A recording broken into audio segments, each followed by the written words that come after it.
My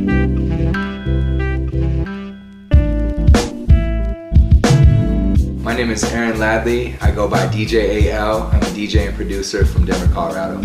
I got into music, specifically hip-hop music, when I was about 8 years old. I had a friend that lived across the street from me, and we both saw the movie Juice, and we wanted to become DJs. So we pitched in $3 each. We went down to a flea market and we found a turntable for $6. On some nights we would keep the turntable at my house, other nights we keep it at his house, and that's how we got started. We wanted to be DJs back in the day. Maybe about 10 years ago I got back into DJing, bought turntables and made a promise to myself that I wasn't going to sell them, I wasn't going to get rid of them, but I was going to really learn the craft and take it serious. But it was just fun for me, and that transitioned from having fun with being a DJ into the career that I have now. I currently am a radio host on the Eclipse show on KGNU, and that show has been on air for 40 years. It's the longest running hip-hop show on the planet Earth, which is really crazy coming out of Boulder, Colorado. It has a really deep history. Started off as a conscious black station that was playing music that you couldn't hear on the radio. Lots of R&B, lots of soul, lots of funk, and it kind of morphed over the years into a straight up hip hop show. And I've been involved since 2002.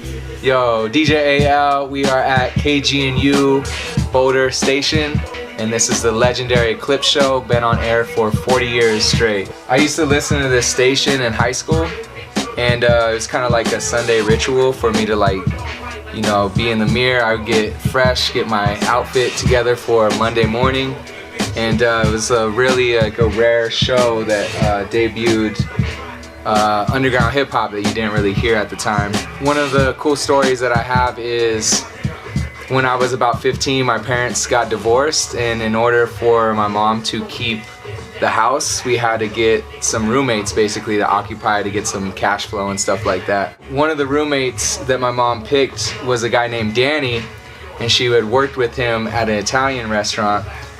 We would kind of, like, you know, see each other in the hall and whatnot, but I was a pretty antisocial kid, going through you know, my parents just splitting up and stuff like that, so I didn't really care to really talk to him very much. But I knew a lot about the radio show. The funny thing was, eventually I would be listening to the radio show in my room. He'd be leaving the house and coming up to the station, and he was a DJ on the radio show, and I was an avid listener. I had no idea that I was living with actual resident DJ on the radio show. And eventually, a couple months later, we would find that out, and that we had a connection, and that's the way that I got brought up here. He knew I was making beats, and he brought me up here and introduced me to DJ Chris Nathan, who's the captain of the show. And you know, it's just been it's been on ever since, and that was in about 2002. I got asked to teach in the year 2012, I believe, through the organization Youth on Record, and it was really kind of just a mind-blowing experience. I come from a background where I didn't graduate high school, and I didn't do really good in school, and so to have the opportunity to teach is brought me full circle, 100%, 360 degrees, and it's just been a really good experience where I feel like it's kind of cliche, but I feel like I learn more than I teach. So being around the youth every day is very important to me. It's just an incredible experience. What is this doing? Headshot. Right? So low and high, but he does it so much, it's crazy. Right? He goes low right there. My attitude with teaching is just, you know, not being stuck in the past, and also, like I said, learning from the students.